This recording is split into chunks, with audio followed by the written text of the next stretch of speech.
همیشه هیچی قسم یک انسان بی درک از خدایا توبه.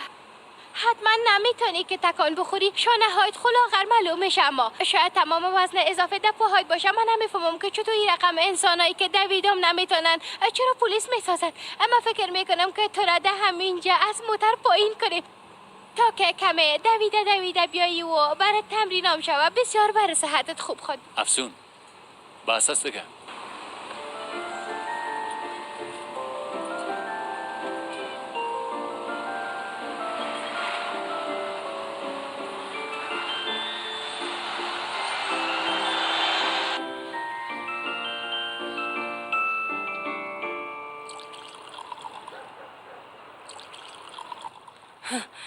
ایرام دیگه تا اینجا بانم.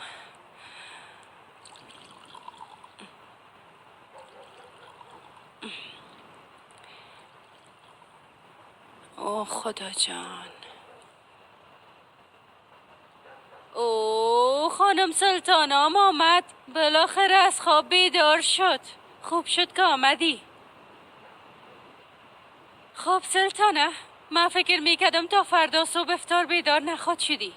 یک چند لحظه خود چوب باش مجلا، لطفا چوب باش.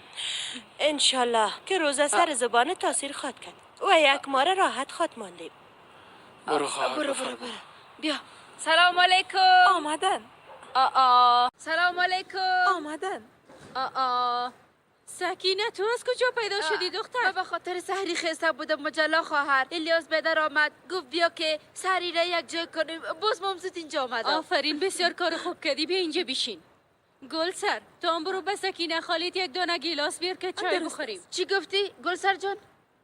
تو چند سال هستی خواهر جان؟ 35 سال هستم. یعنی که تو است. خب پس تو برو بر من یک گیلاس آب بیار. زود شو برو.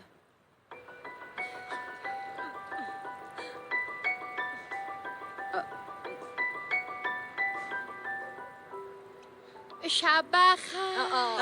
دختر تو دیگه چرا بیدار شدی؟ وای خوابم نبرد به خاطر که صدای شما بسیار بلند می آمد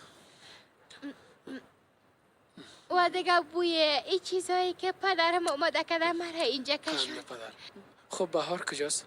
بهار خوابیده. او روزه نمیگیره او اما به خاطر دواهایی که میخورم روزه نمیگیرم. الان شروع کنین دیگه. سکینه تو مزی بگی کمه بخو خواهر جان. زنده باشی بیازو. بعد از روزه خوبی را خواد دیدیم. ابرای سیاه از سر ما پس خواد شد و روزه خوشی در انتظار ماست. من میفهمم. انشالله. تو چی میگی خاله سکینه؟ تو کدام خواب خوشحالی را دیدی؟ نه خیر، روزه خوبه میبینیم دیگه.